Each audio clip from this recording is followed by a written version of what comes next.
Hoje nós vamos estudar um dos temas mais fascinantes que existem no mundo todo. A gente vai começar a estudar Kabbalah. Antes de tudo, o que é Kabbalah?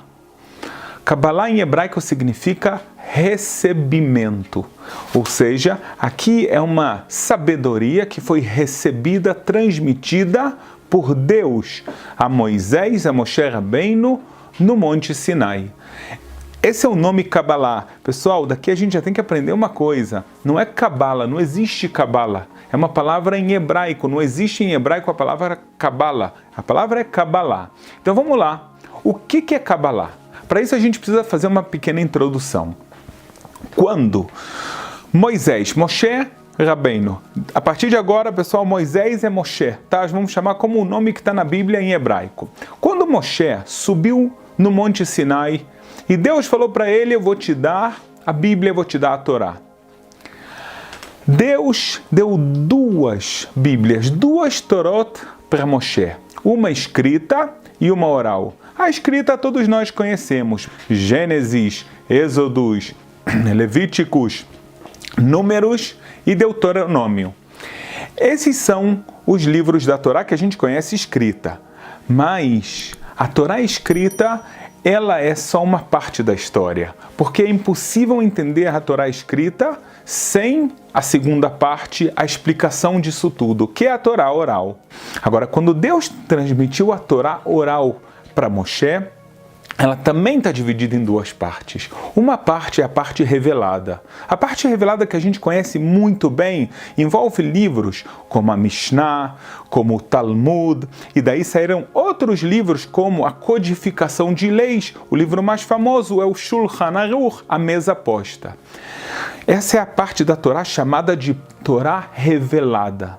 Em hebraico, para quem quer saber, Torat Hanigle. A Torá revelada, mas existe uma Torá oculta, Torat Hanistar em hebraico.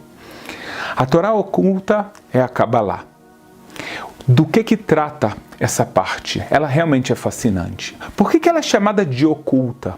Tem duas explicações aqui, pessoal, bem profundas. A primeira explicação é que a Torá oculta, a Kabbalah, ela vai tratar dos temas que estão ocultos no mundo. O mundo, a gente vê uma camisa, a gente vê um corpo, a gente vê pessoas, mas na verdade existe muito mais, existe um mundo espiritual. Se a gente lê na Kabbalah, ela fala de anjos, às vezes anjos, milhares de anjos que podem preencher um lugar e a gente nem está vendo isso. O próprio Deus, ele está oculto no mundo. Então a Torá, a parte oculta, ela é chamada de oculta porque ela trata daquilo que a gente não vê. A alma do ser humano, ninguém vê ela, mas a gente sabe que ela existe. A própria essência de Deus. Então é fascinante. A gente vai tratar de um mundo espiritual que ele existe e ele vai ser descrito na Kabbalah. A gente vai aprender as fórmulas quase físicas, como são os mecanismos desse mundo. Fascinante. Outra explicação que a gente tem que é muito importante, e aqui tem um erro muito grande, galera. Ela é chamada de Torá oculta, mesmo que se você for numa estante judaica, você vai ver os livros de Kabbalah. A gente já vai falar onde aparecem os ensinamentos de Kabbalah, mas um dos livros mais famosos é o Zohar, que, de acordo com a maior parte de opiniões, foi escrito pelo rabino Shimon Bar Yochai há mais de 2000 anos atrás. Quando a gente fala que ele escreveu, na verdade quer dizer que ele compilou esses ensinamentos, outra vez, que Deus transmitiu a Moshe no Monte Sinai. Agora, esse Zohar, ele está em qualquer instante, em muitas sinagogas, muitos lugares, uma pessoa pode adquirir ele na internet e está tudo bem. Então por que é chamado de oculto? Porque, na verdade, tem conhecimentos aqui tão profundos que podem ser mal interpretados, mal utilizados. Então, os nossos sábios codificaram esses ensinamentos. Eu vou dar para vocês um exemplo, galera, fascinante e impressionante. Olha só. Uma das histórias famosas de Kabbalah conta um rabino. Ele conta que uma vez ele estava andando e ele viu uma rã. E essa rã era do tamanho de 60 casas. Ele fala, imagina o tamanho dessa rã. Está parecendo história de pescador, não é? Essa rã, diz o rabino, ela foi engolida por uma serpente. E quando a serpente engoliu a rã, não se via, nem se notava que existia uma rã dentro daquela serpente. Ele falou, imaginem o tamanho da serpente. Mas depois veio um corvo e tragou a serpente que havia tragado a rã do tamanho de 60 casas. Ele falou, vocês imaginam o tamanho desse corvo? Esse corvo bateu as asas dele, ele voou até uma árvore. E quando ele pousou na árvore, a árvore nem se moveu. Ele falou, vocês imaginam o tamanho dessa árvore, mas é mais ainda. A árvore era tão frondosa, ela era tão grande, que nem se percebia o corvo pousado nela. E diz o grande rabino, e se eu não tivesse visto isso com os meus próprios olhos, eu não acreditava. Pessoal, o que essa história quer falar pra gente? O que é isso?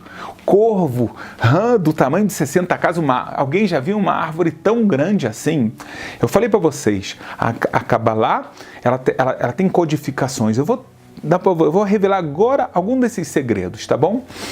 Uma das explicações profundas e bonitas que a gente tem para aprender, a rã, a gente sabe que existe na natureza 3 estados: o estado líquido, o estado gasoso e o estado sólido.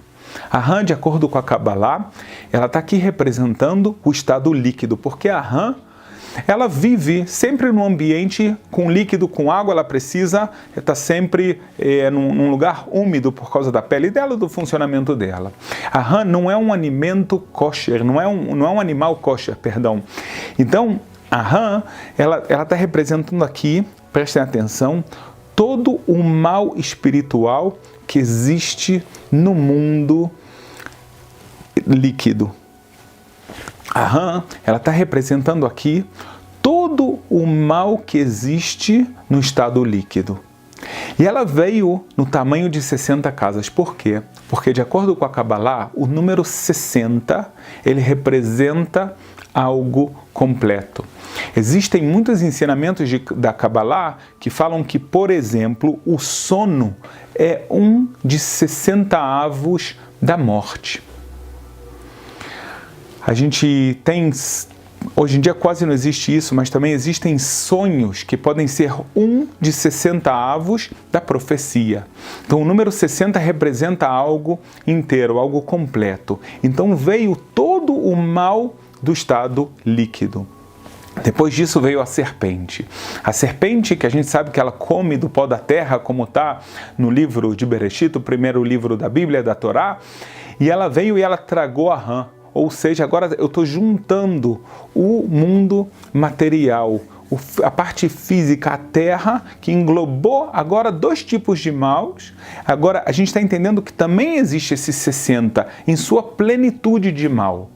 Veio o corvo, que é uma ave, e lembra a gente do ar, do estado gasoso, e ele traga a rã e traga junto a serpente. Então, na verdade, a Kabbalah aqui quer trazer para a gente que todo o mal que existe no mundo, nos 3 estados que a gente conhece, físico, líquido e gasoso, se juntaram. Uau! O que se faz com tanto mal quando a gente vê isso? Só que esse corvo, ele pousou numa árvore e a árvore nem balançou, ela não se mexeu, ela não tremeu por causa do corvo gigante que estava lá. Mais do que isso, a árvore escondia o corvo, você nem percebia ele. A árvore, na Kabbalah, é a árvore do conhecimento. É a fonte da vida. Na Kabbalah isso se chama Etz Chaim, a árvore da vida. Essa árvore da vida é a árvore da Torá, da Bíblia, do estudo do que Hashem, do que Deus revela para a gente. Esse ensinamento está dizendo para a gente que quando uma pessoa se une a Deus de uma forma verdadeira, a força desse estudo de Torá aproxima tanto uma pessoa de Deus, que todo o mal que ela pode ter nascido com ela dentro, tudo aquilo que existe de mal no mundo, ela tem como anular. Se a pessoa nasceu com algum mau caráter, com alguma coisa errada, ela tem como consertar, como? Através desse estudo, das obras que Deus revelou para a gente. O Rabino falou uma coisa fantástica. Ele falou, se eu não tivesse visto isso com os meus olhos, eu não acreditava. O que ele quis falar é que ele se conhecia muito bem, ele sabe que ele nasceu com defeitos. Ele sabe que ele tinha problemas. Mas ele queria trabalhar, ele não queria viver, por exemplo, como uma pessoa que tem muita raiva. Então, através do estudo da Torá, e às vezes o estudo específico que vai tratar de como controlar isso, ele conseguiu sentir dentro dele que ele conseguiu dominar o mal. Então ele falou, se eu não tivesse visto isso com os meus próprios olhos, eu não acreditava. Ou seja, ele fala, eu sou uma prova viva do que está contando aqui. Olha só quantos códigos existem aqui. Uma pessoa pode pensar e ler essa história e falar um monte de, sei lá, de invenções. Vou falar, mas que história? Essa história nunca aconteceu. Por um lado é verdade, ela nunca aconteceu porque é uma metáfora. Mas como metáfora a gente tem que saber os códigos. A gente tem que saber o que significa uma rã, o que é uma serpente, por que é cada coisa. O que é o número 60. Por isso a Torá oral às vezes chama Kabbalah da sabedoria oculta.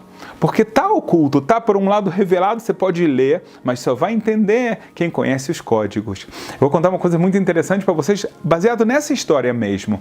A gente sabe que uma das coisas interessantes que existe na Kabbalah se chama Torat Apartzuf. É uma pessoa reconhecer a alma de outra pessoa, o caráter, através da face. Isso aqui é uma coisa muito difícil de saber, muito profunda. Na antiguidade existia isso. Conta-se que o rei da Etiópia, na época da saída do Egito, era especialista nisso. E ele ouviu falar de Moshe, de Moisés, o grande líder do povo judeu. E que grande justo, que pessoa fantástica e bondosa ele era. Ele ouviu falar tanto desse grande líder que ele mandou os 2 maiores desenhistas, pintores da Etiópia para pintar, fazer um quadro de Moshe Rabbeinu e ele poder analisar o Partzuf, a face de Moshe.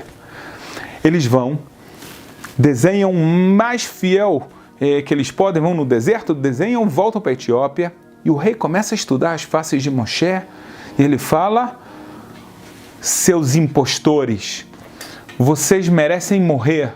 Eles falam, meu rei, por que nós fomos durante todo o deserto, a gente andou um montão para desenhar Moshe?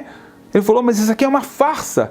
Esse homem aqui que vocês estão falando é um homem vingativo, é um homem que tem muita raiva, é um homem que guarda rancor. Como é que vocês podem falar, ele líder, esse aqui não é um líder? Falou, nosso rei, por favor, nós juramos, não temos por que lhe enganar. O rei falou, olha, faz sentido, mas tem uma coisa, está tudo errado aqui. Quer saber de uma coisa? Eu vou até lá. Se não for como vocês desenharam, vocês vão morrer. E conta a Kabbalah que esse rei foi até Moshe no deserto e quando ele vê que realmente o retrato que eles fizeram de Moshe era fielíssimo, super fiel. Assim era Moshe. Ele falou, Moshe, como pode ser que você é tão bondoso, tão humilde, um líder fantástico, mas de acordo com essa sabedoria da face, você não é isso? Moshe falou, isso é verdade, mas isso foi antes de eu começar a estudar os ensinamentos de Deus. A pessoa tem como mudar o seu interior, como o tempo todo está se refinando. Então é verdade, eu nasci de uma forma, mas eu fui refinando o meu caráter e refinando até chegar a ser quem eu sou. Exatamente a mesma ideia da história que a gente leu da árvore. Uma pessoa pode carregar algumas influências mais, alguma energia negativa que ela tem, mas ela tem como lutar e melhorar, ser uma pessoa boa, ou seja, um nível muito, muito profundo de livre-arbítrio. Então aqui a gente começou a falar um pouquinho do porquê que a Kabbalah é chamada da Torá oculta, da parte oculta da Torá. A gente deu 2 explicações. Onde a gente encontra os ensinamentos de Kabbalah? A verdade é que em vários livros. Eu quero citar alguns principais. Um livro, como um deles que eu já falei para vocês, é o Zohar. O Zohar, que significa o livro de algo que é brilhante, um esplendor, que, como eu falei, também foi compilado por Rabbi Shimon Bar Yochai, o Rabino Rabbi Shimon Bar Yochai, de mais de 2000 anos atrás. Esse é um livro que contém muitos ensinamentos concentrados de Kabbalah. Mas a verdade é que não é só lá.